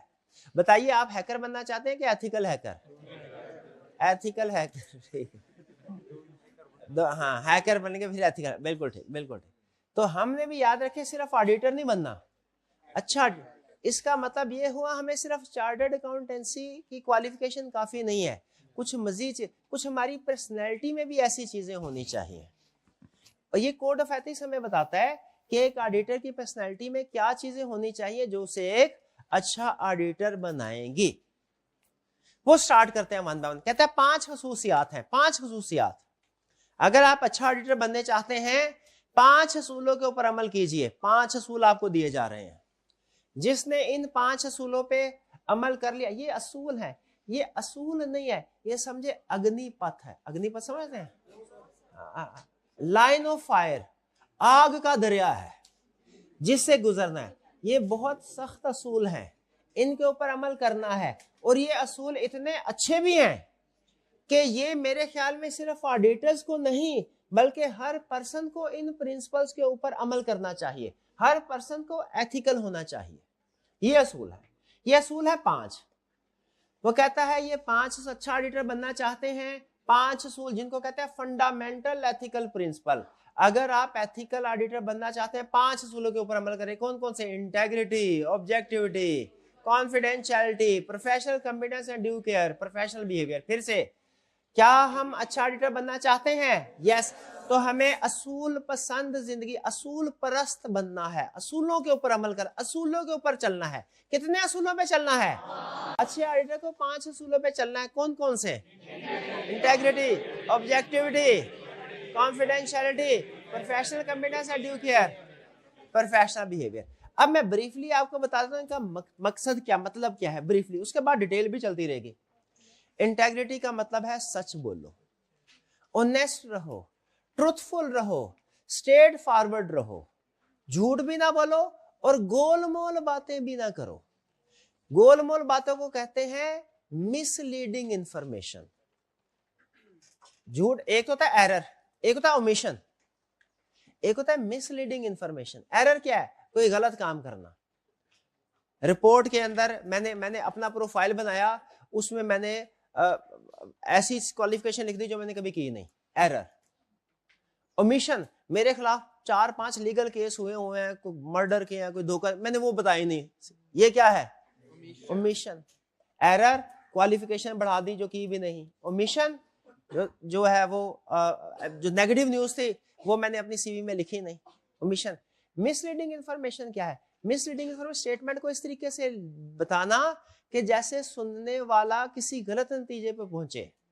जैसे इस तरह लिख के कि बहुत ही मशहूर, पाकिस्तान के बहुत ही मशहूर तरीन कॉलेज से आला तालीम हासिल की, ठीक है, ये अलग भाई ये बताए नहीं, आला तालीम हासिल करने के 2 महीने बाद कॉलेज बंद हो गया, नहीं है। अब ये ऐसे होता है, लोग एग्जैजरेट या इस तरीके से स्टेटमेंट बताते हैं कि सुनने वाला गलत नतीजे पे पहुंचता है। इसको बोलते हैं मिसलीडिंग इंफॉर्मेशन। ये भी गलत है। जिस बंदे में इंटेग्रिटी होगी ना, वो किसी को दूसरा धोखा नहीं देगा। बाज़ औक़ात ऐसा होता है हम झूठ नहीं बोलते, लेकिन हमें पता होता है दूसरा बंदा किसी हमारे बारे में गलत फहमी का शिकार हो रहा है, लेकिन चूंकि हमें सूट करती है हम चुप करते हैं। ये है मिसलीडिंग इंफॉर्मेशन। मिसलीडिंग। तो इंटेग्रिटी का प्रिंसिपल क्या कहता है कि ऑडिटर ने क्या रहना है? Truthful, honest, straight forward. कोई ऐसी रिपोर्ट नहीं देनी जिसमें एरर हो, ओमिशन हो, मिसलीडिंग इंफॉर्मेशन हो। अगर कोई ऐसी इंफॉर्मेशन, अपने आप को हटा लो, उससे हटा लो। इंटेग्रिटी क्या मतलब? सच बोलो। एक लफ्ज में अगर मैं आपसे पूछूं इंटेग्रिटी का मतलब क्या है? मेडिकल प्रोफेशन में इंटेग्रिटी जरूरी नहीं है, कॉम्पिटेंस जरूरी है। डॉक्टर को इंटेग्रिटी जरूरी नहीं। मरीज मर रहा है तो वो बात को उनका प्रोफेशन अलाउ करता होगा, अच्छी नहीं कह सकते हैं नहीं नहीं आप ठीक हो जाएंगे, आप बेफिक्र रहे। ऐसे ही होता है, डॉक्टर ऐसे ही कहते हैं, वो आखिरी दम तक वो मरीज को तसल्ली देते रहते हैं। शायद कोई इफेक्ट पड़ता होगा, कोई कॉन्फिडेंस बिल्ड होता होगा अंदर, विल पावर बढ़ती होगी इस वजह से, मुझे नहीं पता कि क्या रीजन है, किस वजह। लेकिन उमूमी तौर पे आप भी देखते हैं वो बैड न्यूज पेशेंट्स को नहीं उतनी संगीनियत के साथ नहीं बताते जितने के साथ होती है। लेकिन हमारे प्रोफेशन में ऐसा नहीं है। वो कहते हैं आपके जिस टाइम पे आपको पता चल गया ना क्वालिफाइड ओपिनियन एक्सप्रेस होना है, आपने एंड का इंतजार नहीं करना, उसी टाइम क्लाइंट को बता देना सर क्वालिफाइड ओपिनियन। और ऐसा नहीं है कि अगर एडवर्स ओपिनियन एक्सप्रेस करने जा रहे हो तो आप कह दें मैं हल्की आंच में जरा क्लाइंट को तैयार करता हूं, पहले माइंडसेट कर लो, पहले मैं क्वालिफाइड, पहले मैं बोलता हूं सर एक मसला है, अगली स्टेज पे बोलूंगा क्वालिफाइड ओपिनियन है, फिर कहूंगा नहीं सर बात बढ़ सकती है, फिर कहूंगा नहीं बात बढ़ गई है सर। अब ऐसे नहीं, जब पता चला कौन सी मॉडिफिकेशन हो सकती है उसी वक्त जाके क्लाइंट को कम्युनिकेट कर दें ताकि उसने कोई करेक्टिव एक्शन लेने हैं तो ले ले। यह है इंटेग्रिटी। फिर दूसरा कौन सा है? ऑब्जेक्टिविटी। ऑब्जेक्टिविटी का मतलब क्या है? आप बायस ना हो। आप किसी भी जगह पे काम कर रहे हो, बायस होना तो वैसे ही गलत है, ठीक है। आप किसी भी पोजीशन पे हो, ये सिर्फ चार्टर्ड अकाउंटेंट्स के लिए नहीं है, ये आम बंदे के लिए भी। आप किसी जगह बैठे इंटरव्यू करने के लिए बैठे हुए हैं, कोई आपने एम्प्लॉय हायर करना है, किसी किस्म की बायस कि भाई ये मेरे स्कूल से पढ़ा हुआ है, मैं भी उसी स्कूल से पढ़ा हूं, चलो मैं इसको प्रेफर कर देता हूं, ऐसी बात नहीं। ये बायस, कंफ्लिक्ट ऑफ इंटरेस्ट नहीं होना चाहिए, बायसनेस नहीं होनी चाहिए। आप जो भी डिसीजन करें जिंदगी में वो फैक्ट्स की बेस पे होने चाहिए, आपकी पर्सनल लाइक्स और डिसलाइक्स की बेस पे नहीं होने चाहिए। ऑब्जेक्टिविटी का मतलब ये है, हमारे प्रोफेशन में हम ऑब्जेक्टिविटी को जोड़ते हैं इंडिपेंडेंस के साथ, कि अगर ऑब्जेक्टिविटी है, ऑब्जेक्टिविटी क्यों हमारे लिए खास तौर पे जरूरी है? क्योंकि ऑब्जेक्टिविटी का मतलब यह है कि हम इंडिपेंडेंट होंगे। Objectivity is a way to achieve independence. अगर आप में ऑब्जेक्टिविटी, और ऑब्जेक्टिविटी का मतलब क्या है? ना क्लाइंट के साथ पॉजिटिव रिलेशनशिप हो, याद रखें। ऑब्जेक्टिविटी का मतलब क्या है? ना क्लाइंट के साथ पॉजिटिव रिलेशनशिप हो, ना क्लाइंट के साथ नेगेटिव रिलेशनशिप हो। ऑब्जेक्टिविटी का मतलब यह है। पॉजिटिव रिलेशनशिप को हम कहते हैं फेमिलियरिटी थ्रेट। जब हमारे क्लाइंट के साथ पॉजिटिव रिलेशनशिप होते हैं, क्लाइंट के इसे क्या बोलते हैं? Familiarity threat. जब नेगेटिव रिलेशनशिप होते हैं इसे कहते हैं इंटिमिडेशन थ्रेट। Intimidation threat. जब कोई हमें अच्छा लगता है, फेमिलियरिटी थ्रेट। क्लाइंट में कोई अच्छा लगता है, फेमिलियरिटी। क्लाइंट में कोई बंदा जहर लगता है, इंटिमिडेशन थ्रेट, नेगेटिव ताल्लुका। अच्छा, ना अच्छा लगता है ना बुरा लगता है, बस हमारा कोई बिजनेस रिलेशनशिप है, आपस में पैसों का ताल्लुक है, जज्बात का ताल्लुक कोई भी नहीं, ना अच्छा ना बुरा। ताल्लुक किसका है? पैसा। इसे बोलते हैं सेल्फ इंटरेस्ट थ्रेट।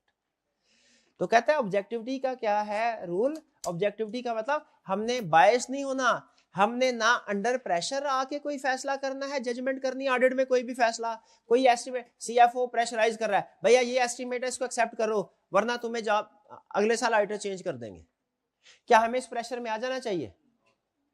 ऑब्जेक्टिविटी क्या बताती है, ऑब्जेक्टिविटी प्रिंसिपल क्या है, ऑडिटर को ऑब्जेक्टिव होना चाहिए, चार्टर्ड अकाउंटेंट को ऑब्जेक्टिव होना चाहिए। ऑब्जेक्टिव होने का मतलब क्या है,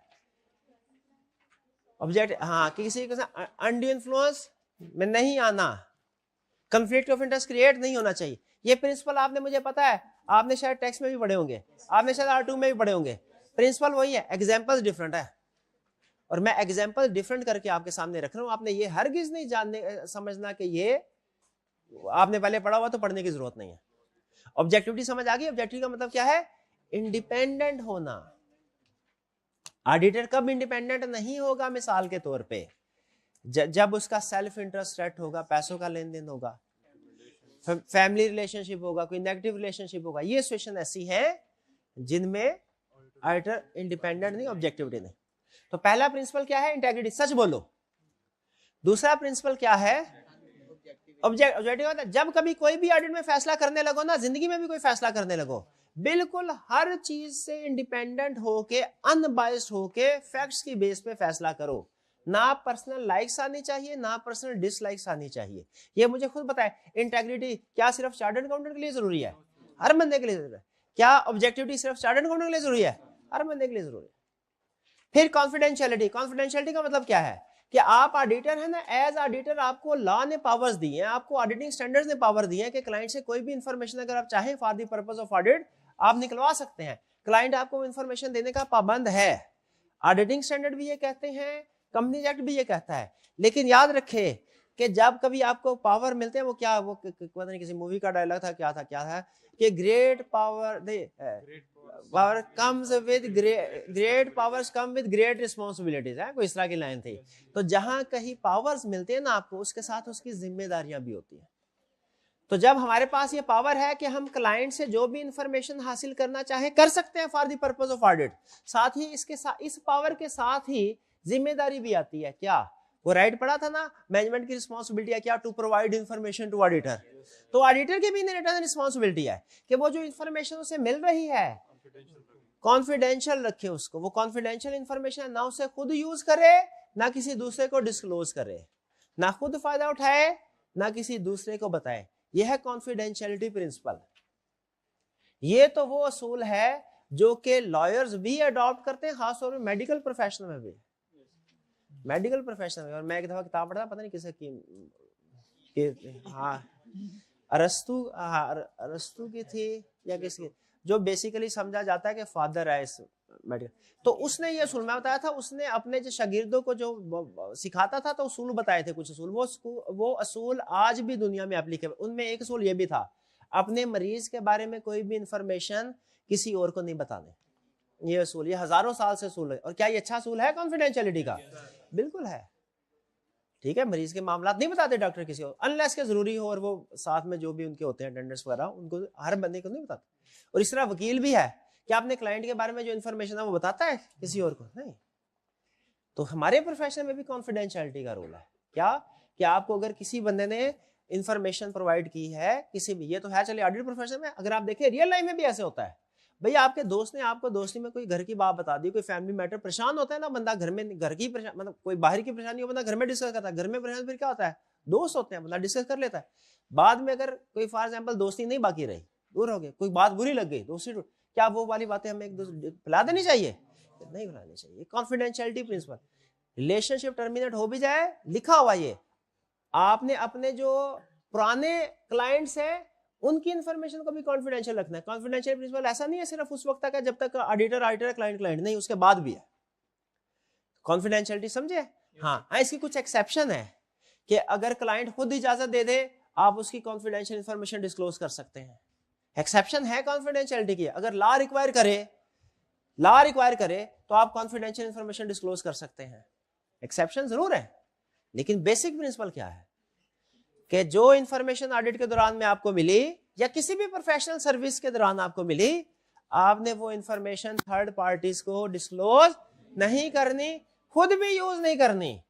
ये ना हो पता चले 2 दिन बाद फाइनेंशियल्स में पब्लिश होने वाली हैं, ऑडिटर को सबसे पहले पता चलता है कंपनी का फाइनल प्रॉफिट क्या है जो पब्लिश होगा, इवन क्लाइंट को भी नहीं पता होता बाज़ औक़ात, क्योंकि ऑडिटर को पता है इसमें ये एडजस्टमेंट है।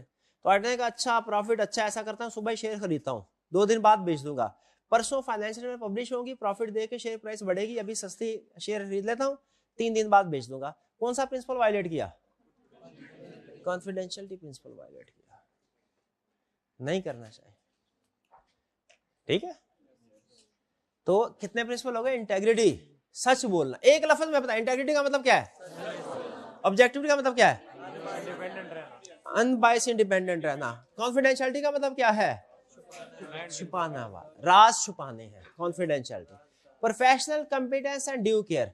Professional competence and due care का मतलब क्या है? जिंदगी में कोई भी काम करना है जो अगर आप उस काम करने के लिए कंपिटेंट हैं तो काम पकड़े, वरना काम नहीं पकड़ना। वो काम हमने एग्रीमेंट ही नहीं करना, और जब काम पकड़ लिया, एग्रीमेंट कर लिया, फिर उसको ड्यू केयर के साथ, एहतियात के साथ करना है।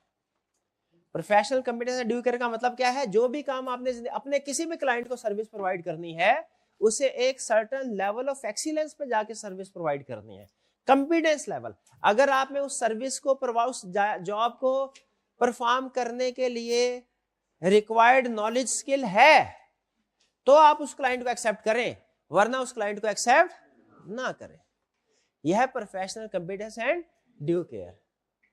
सिर्फ चार्टर्ड अकाउंटेंट बन जाना काफी नहीं है। कंपिटेंस को हमने सिर्फ एक्वायर नहीं करना, सिर्फ अटेन नहीं करना, इसको मेंटेन भी करना है।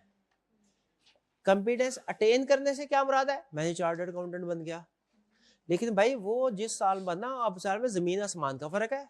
क्या मुझे चार्टर्ड अकाउंटेंट बनने के बाद अपने नॉलेज को अपग्रेड करना? अब मेरे पेपर नहीं होने मेरे, लेकिन क्या प्रोफेशन में जो चेंजेस हो रही है मुझे अपने आप को उससे अपडेट करना है।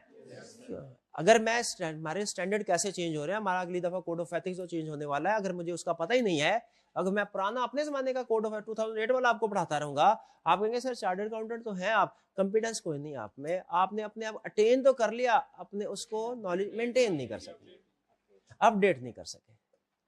तो इसीलिए हमने अपने क्लाइंट को जो सर्विस प्रोवाइड करनी है अप टू डेट होनी चाहिए, और ड्यू केयर के साथ। Professional competence and due care समझ आया? हाँ। अच्छी सर्विस, आला मेयार की सर्विस है। हाँ, professional competence and due care का मतलब क्या? आला मेयार की सर्विस। फर्म्स कैसे इंश्योर करती हैं आला मेयार की सर्विस? अपने स्टाफ को हायर, अच्छे स्टाफ को हायर करके, उनको ट्रेनिंग प्रोवाइड करके, फर्म में भी कंपिटेंस। अच्छा, फिर इसके बाद के कितने हो गए? 4 हो गए। इंटेग्रिटी, इंटेग्रिटी मतलब सच बोलना है, ऑब्जेक्टिविटी इंडिपेंडेंट रहना है, अनबायस्ड, कॉन्फिडेंशियलिटी राजदार, प्रोफेशनल कंपिटेंस ड्यू केयर आला कारकर्दगी का मुजाहरा करना है सर्विस। और फिर है प्रोफेशनल बिहेवियर। प्रोफेशनल बिहेवियर का मतलब क्या है? बिहेवियर क्या क्या क्या करना चाहिए?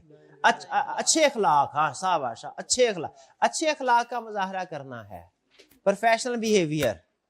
कोई ऐसा काम नहीं करना जिससे प्रोफेशन की इज्जत पे हरफ आए, कोई ऐसा काम नहीं करना जो दिखने वालों को लगे कि ये मुनासिब नहीं, उनके जहन में गलत इमेज हो। क्योंकि जब आप चार्टर्ड अकाउंटेंट बन जाते हैं ना, तो आप सिर्फ अपने आप को, अपनी फैमिली को रिप्रेजेंट नहीं कर रहे हैं, आप पूरी सीए कम्युनिटी को रिप्रेजेंट कर रहे हैं। ठीक है, हमारे एक सीनियर थे इंसान, बहुत, जब आप आर्टिकल में जाएंगे बहुत तरह के सीनियर मिलेंगे, कोई कोई चीज सिखाता है, कोई कोई चीज सिखाता है। हमारे एक सीनियर ने एक चीज सिखाई थी, बहुत से सीनियर ने बहुत सी चीज सिखाई, अभी जो मुझे याद आई। वहाँ पे जब कभी बाहर जाते हैं, शहर से बाहर इस्लामाबाद में अक्सर जाते थे हम, वहाँ पे क्लाइंट्स होते थे, ऑफिस वगैरह होते थे, होटल में खाना खाते, उनकी आदत थी खाना खाएं, होटल में जाएं, टैक्सी वगैरह में आए, जितना बिल बनता था उससे कुछ अमाउंट ज्यादा पे किया करते थे, कुछ अमाउंट। तो ये 2-3 दफा मुझे लगा ज्यादा अमाउंट पे कर दिया, तो मैंने कहा ये क्या? तो मुझे उनका जुमला याद है, कहते हैं ये हमारी परंपरा है, ये हमारी परंपरा है। तो ये एक अच्छा, हालांकि छोटा सा अमल है, लेकिन एक अच्छा अमल है, तो इसे एक अच्छा इमेज बात। आपने कभी देखा कि किसी को बताएं कि आप क्या कर रहे हैं, आप कहते हैं फखर से बताते हैं चार्टर्ड अकाउंटेंट, वो इंप्रेस हो जाता है थोड़ा। किस वजह से हो जाता है? वो आपकी वजह से नहीं होता, वो जो हमारे सीनियर हैं, हमारी वजह से होता, पूछता जरूर। हमारे सीनियर ने ऐसा अच्छा काम किया है, इस फील्ड की जो रिस्पेक्ट है, इमेज है, उसको मेंटेन किया है, उसको ग्रो किया उसकी वजह से। और वो जो लेगेसी हमें मिली है क्या हमारा भी फर्ज नहीं है उसमें थोड़ा सा हिस्सा ज्यादा डाल के आगे अपनी नेक्स्ट जनरेशन के हवाले करें? और वो किस तरीके से? वो इसी तरह प्रोफेशनल बिहेवियर से होगा। अब अगर आप टैक्स वाले ने किराया उतर गया, रिक्शे वाले उतर गया, हमें कहा हाँ भाई कितने पैसे में? कहा 250। हाँ मैं तो 220 दूंगा। और रिक्शे वाला तो रिक्शे वाला है, वो तो उतर आएगा, वो तो हाँ जी। तो मुझे ये बताया कि कोई आपसे पूछे क्या कर, आप बताएंगे मैं चार्टर्ड अकाउंटेंट हूँ या मैं सीए कर रहा हूँ? बताएंगे नहीं। कभी ऐसा मामला आ भी जाए ना, हरगिज नहीं बताना। ये है प्रोफेशनल बिहेवियर। प्रोफेशनल बिहेवियर क्या है? लॉज एंड रेगुलेशन की कंप्लायंस करना। आपको मतलब समझ आ, कंसेप्ट समझ कि आपने बिहेव ऐसे तरीके से करना है कि दिखने में अच्छा लगे, बस ये दो अरफी बात है। कोई ऐसा काम नहीं करना जिससे शर्मिंदगी हो इंस्टीट्यूट को। आई कैप को पता चले तो उसे शर्मिंदगी नहीं होनी चाहिए। यह है प्रोफेशनल बिहेवियर। ठीक है। एक पर्सन क्या, एक चार्टर्ड अकाउंटेंट जो लॉज एंड रेगुलेशन की कंप्लायंस नहीं करता, अक्सर वो इशारे तोड़, ट्रैफिक सिग्नल तोड़ता रहता है। बताइए कौन से प्रिंसिपल को वायलेट कर रहा है वो? इंटेग्रिटी का। Professional behaviour. शाबाश। ठीक है। यूएसए का केस है, एक ऑडिटर, अब ऑडिटर अपना अपना होता है, टेम्परामेंट होता है। फर्म का मैनेजर था, क्लाइंट उसके ऑफिस में कोई इशू के, अकाउंटिंग इशू के ऊपर डिस्कशन करने आया था। मैनेजर ने पिस्टल निकाल लिया, आर्गुमेंट हुआ और उस बंदे ने, यार उस वक्त तो अपनी जान बचाई क्लाइंट ने, बाद में वहां का जो इंस्टीट्यूट था उधर कंप्लेन कर दी, उसके खिलाफ फिर एक्शन हुआ। मुझे बताए इस पर्सन ने कौन सा प्रिंसिपल वायलेट किया? Professional behaviour. तो ये 5 प्रिंसिपल्स हैं, हमने हमेशा याद रखें। हमने गालम गलोच नहीं करनी, हमारी प्रोफेशन में कोई गालम गलोच नहीं है। जितना मर्जी बड़ा इख्तलाफ हो जाए, जितना मर्जी बड़ा इख्तलाफ हो जाए, हमने क्या करना है? जो असूलों के ऊपर है। हाँ मुझे एक और बात याद आई, ये भी एक मूवी का, पता नहीं आपकी क्लास में क्या, मुझे अक्सर पुरानी बातें याद आ रही हैं बड़े अरसे के बाद। एक और मूवी का डायलॉग याद आ गया। हम लोग ज्यादा ऊंची ऊंची आवाज में बातें नहीं करते, पढ़े लिखे लोग होते हैं ना गालम गलोच कर सकते हैं। ठीक है। प्रोफेशनल बिहेवियर इसकी इजाजत नहीं देता, लेकिन हम ऐसा काम करेंगे क्लाइंट याद रखता है। वो क्या करता है, क्या करते हैं हम? अगर क्लाइंट हमारे साथ डिस्प्यूट हो, हमारी बात ना माने, क्या हमने उसके साथ लड़ाई झगड़ा करना है? गालम गलोच करनी है? क्या करना है? Adverse opinion. इस पूरा साल याद रखेगा, पूरा साल याद रखेगा। तो मूवी का डायलॉग मुझे याद आ गया, उसमें कोई कहानी चल रही थी, वो उसमें एक बंदा दूसरे को थप्पड़ मारता है सबके सामने, उसकी बड़ी इंसल्ट होती है, वो कहता है मैं इसको याद रखूंगा। फिर मूवी आगे चलती है, कुछ सालों के बाद, कुछ महीनों के बाद एक और केस आता है, एक और सिचुएशन आती है। अब उसमें जिसको थप्पड़ पड़ा होता है ना, वो दूसरे बंदे को ऐसी पोजीशन में लेके आता है बीच बाजार में, उसकी कमाल की इंसल्ट करता है। वो इंसल्ट तो जो होती है सो होती है, एंड पे एक डायलॉग बोलता है, कहता है जो थप्पड़ नजर नहीं आते वो ज्यादा तकलीफ देते हैं। ठीक है। तो अगर कोई हमसे याद रखे, असल लाइफ में भी हमारे साथ कोई बदतमीजी करेगा, ठीक है, लड़ाई झगड़ा करेगा, तो हमने उसे वो थप्पड़ नहीं मारना जो दिखाई देता है, बल्कि वो थप्पड़ मारना है जो ज्यादा तकलीफ देता है। यानी कौन सा? Adverse opinion. ठीक है जी। मुझे बताइए 5 फंडामेंटल एथिकल प्रिंसिपल समझ आए कोई? कौन कौन से? Integrity, objectivity, confidentiality. अब देखें, मैंने कोशिश की है कि अक्सर बातें बता दूं, कुछ आप अक्सर बात, आपने करना क्या? रीडिंग करनी है। जब आप इस लर्निंग ऑब्जेक्टिव की रीडिंग करेंगे ना, तो आपको प्रिंसिपल आसानी से समझ आ जाएंगे, एग्जाम्पल्स आपको 30% समझ आएंगी। एग्जाम्पल्स भी दी हुई हैं, लेकिन वो एग्जाम्पल ऐसी है कि पढ़ के कंसेप्ट समझ नहीं आता, बल्कि बंदा कंफ्यूज हो जाता है। कुछ समझ आएंगे कुछ नहीं, लेकिन आपने एग्जाम्पल फिर भी पढ़नी है। पहले क्या करना है? घर जाके आपने रीडिंग करनी है। रीडिंग करने के बाद आपने एग्जाम्पल्स पढ़नी है। पहले सिर्फ प्रिंसिपल पढ़ना है, एग्जाम्पल कोई भी नहीं पढ़नी। पहले एक प्रिंसिपल, फिर दूसरा प्रिंसिपल, फिर तीसरा, फिर इसके बाद दूसरी दफा रीडिंग में आपने प्रिंसिपल के साथ एग्जाम्पल भी पढ़नी है। अभी बता रहा हूं, कुछ एग्जाम्पल समझ आएंगी, कुछ बिल्कुल ही आउट लगेंगी, पढ़ फिर भी लेनी है।